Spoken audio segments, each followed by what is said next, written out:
Eu acho que nós podemos pensar que a formação de mecanismos multilaterais informais, como esses de que estamos falando, é possivelmente uma resposta. Uma resposta a quê? Uma resposta à crescente rapidez e complexidade com que as relações internacionais têm se desenvolvido. E é possível que haja um elemento de descontentamento também com o envelhecimento de alguns organismos multilaterais. Tá? Muito se falou essa semana que, por exemplo, os países do BRICS não têm necessariamente uma posição comum em relação ao Conselho de Segurança das Nações Unidas. No entanto, olhando de um outro ponto de vista, as próprias Nações Unidas talvez sintam que um mecanismo como o BRICS é uma tentativa de resposta aos seus próprios limites. Eu gostaria aqui de mencionar um fato interessante. Da segunda-feira última, dia 16, o presidente da Assembleia Geral das Nações Unidas, Joseph Dice, ele discursou numa conferência sobre o tema Governança Global e Reforma do Conselho de Segurança das Nações Unidas, que foi realizada pelo governo italiano em Roma. E, na ocasião, Joseph Dice apresentou sua perspectiva sobre a importância da reforma da ONU e sua relação com o surgimento de mecanismos interregionais. Então, como vocês podem ver aí, Dice fez a seguinte afirmação, eu traduzo livremente: a menos que nós tenhamos a determinação de avançar no tema da reforma, as Nações Unidas vão perder sua credibilidade. Nossa organização vai acabar sendo marginalizada e temas importantes serão discutidos em outros fóruns e agrupamentos que estão sendo percebidos como mais eficientes e mais representativos das novas realidades do dia. Nem de longe qualquer de nós está imaginando que qualquer mecanismo regional tenha pretensão ou vai efetivamente entrar no lugar das Nações Unidas. Ao contrário, o nosso interesse comum é fortalecer as Nações Unidas cada vez mais. Agora, devemos compreender que, possivelmente, um dos aspectos da intensificação no cenário internacional, da importância e da visibilidade desses mecanismos, possa estar relacionado justamente às dificuldades de consenso internacional em torno ao papel e ao alcance das Nações Unidas hoje. Tá? Então, pode-se dizer, talvez, pode-se especular que o surgimento e funcionamento desses grupos podem decorrer da incapacidade ou da lentidão de atualização dos organismos multilaterais formais. Esses grupos podem influenciar a governança local? Acreditamos que sim. Veja que, por exemplo, os países do IBA, estão todos no Conselho de Segurança das Nações Unidas agora, têm o compromisso de se articular a respeito dos temas da agenda do Conselho. Podem causar incômodo a outros países? Sim, eles podem causar e nós sabemos que já estão causando, cada um à sua maneira, cada um de sua forma. Na medida em que esses agrupamentos tendem a influenciar assuntos de interesse mundial, certamente o trabalho concertado de alguns países em determinada situação pode significar um incômodo a outros países com interesses diversos. De forma assim, muito aproximativa, uma pesquisa que nós fizemos sobre artigos, inclusive no New York Times, sobre a última reunião do BRICS, nos fez pensar que existe muito esse incômodo da parte, enfim, pelo menos de setores do governo americano, que tem uma tendência, talvez, a procurar minimizar o alcance e a importância dos BRICS. Por serem interregionais, esses grupos tratam de temas de grande alcance. Em geral, não são grupos com uma agenda pré-definida, em geral, eles são flexíveis, em geral, eles são informais, podem, muitas vezes, não contar com um secretariado fixo. Cientes da importância do incômodo que podem, eventualmente, causar, pode acontecer que membros que um determinado grupo tenha um interesse muito especial em garantir que sua ação conjunta seja corretamente interpretada. E aqui eu me reporto à declaração de Saniá, na última reunião dos BRICS, que procurou explicitar que a cooperação no âmbito dos BRICS is inclusive and non-confrontational. É importante realmente para os BRICS, no caso, assegurar realmente que as suas intenções não são confrontacionais. Tá? É preciso reconhecer também que os mecanismos interregionais favorecem a atuação de caronas, ou seja, países que buscam maximizar seus benefícios e, ao mesmo tempo, minimizar os custos de ação. Daí a necessidade de que haja membros proativos que levem o grupo adiante, de modo que os interesses e os custos sejam igualmente compartilhados. Tá? Também temos que reconhecer que em foros menores, numericamente menores, como o IBAS e o BRICS, a ação coletiva é mais fácil de administrar do que num foro como a ASPA, com 34 países, e a ASA, que tem 50 ou 60, já nem recordo mais. Tá? Daí o que nós notamos é a importância de que haja países coordenadores, ou até mesmo lideranças, que desempenham este papel de fazer os mecanismos avançarem. Eu comento aqui que o Brasil tem tido um papel importante nesse sentido.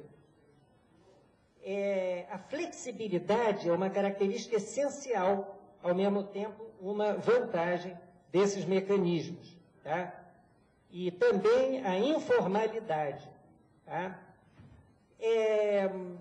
Concluindo aqui, eu vejo que meu tempo está se esgotando. Eu gostaria de comentar que, como nós sabemos, muitos dos resultados desses mecanismos não são tangíveis no curto prazo. Alguns são mais fáceis de mensurar do que outros. No caso de um fundo como o IBAS, nós podemos falar em projetos de cooperação que têm resultados, etc., etc. No caso do fundo do BRICS, no caso do mecanismo como o BRICS, nós estamos aqui há uma semana estudando e estamos longe de esgotar o que ele pode significar.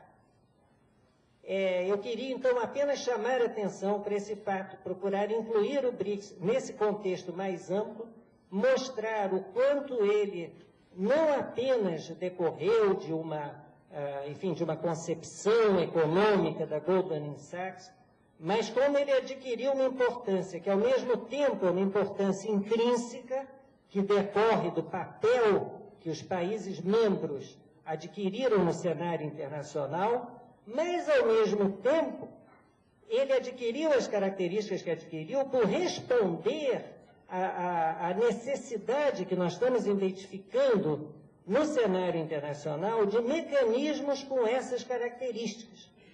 Eles têm uma importância muito grande no que talvez seja uma fase de transição nas relações internacionais, nas relações de poder hoje. Muito obrigado.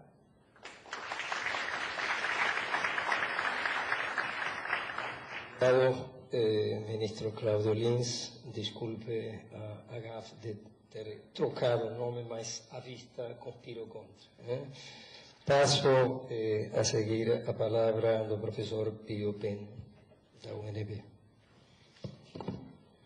Bom dia a todos, bom dia aos colegas aqui da mesa. Em meu lugar, eu gostaria de dizer que é um prazer grande estar aqui com vocês. Felizmente, eu só pude chegar hoje no último dia e não pude acompanhar as outras sessões sobre esse seminário. O tema sugerido à nossa exposição é o papel dos BRICS para o Brasil.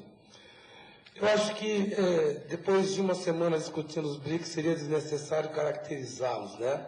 Dizer das similitudes, das diferenças entre esses países. Portanto, a minha abordagem será mais focada mesmo no que eu entendo ser o papel desses países para o Brasil, tanto no âmbito do BRICS, com a possibilidade do mecanismo otimizar a inserção internacional do Brasil, mas eu gostaria também de fazer algumas considerações pontuais nas relações entre o Brasil e alguns desses países que compõem o BRICS.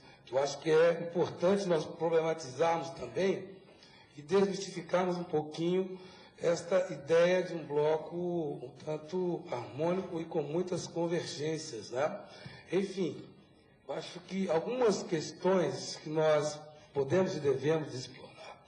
Que oportunidades nós podemos ter no âmbito do BRICS?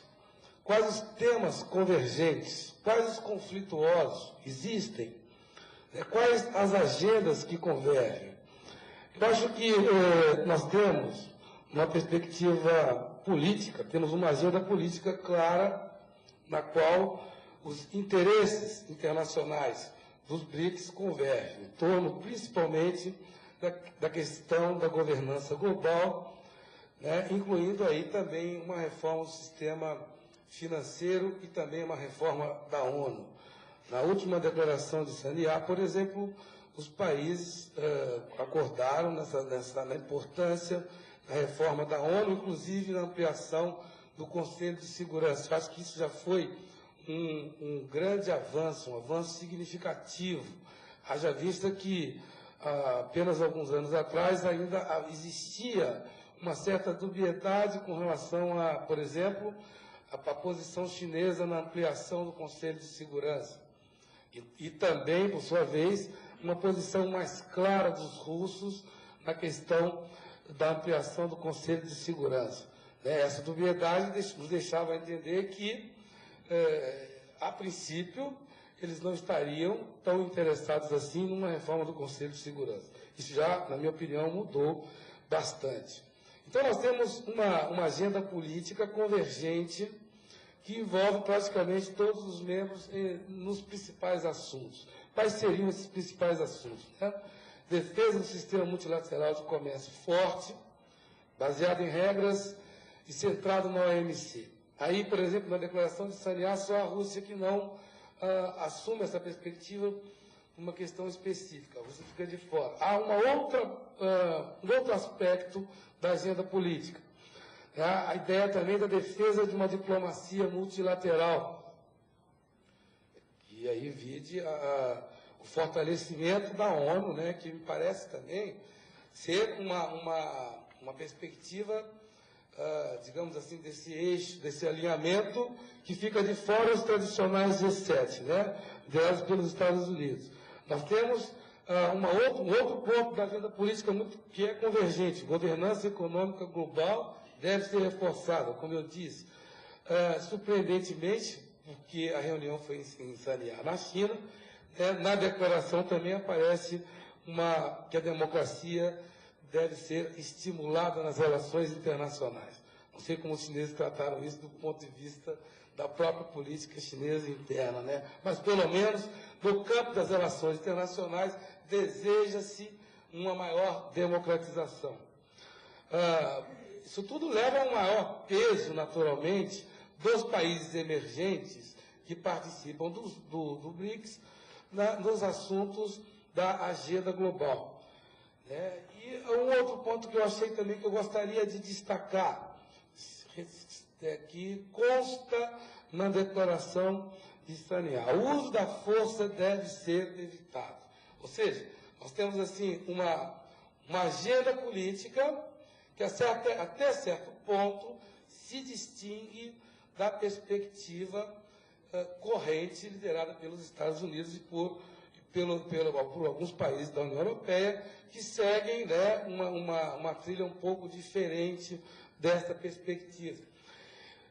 Então, nós temos assim, uma agenda política bastante convergente, né, entre os países do BRICS. O sistema, na perspectiva também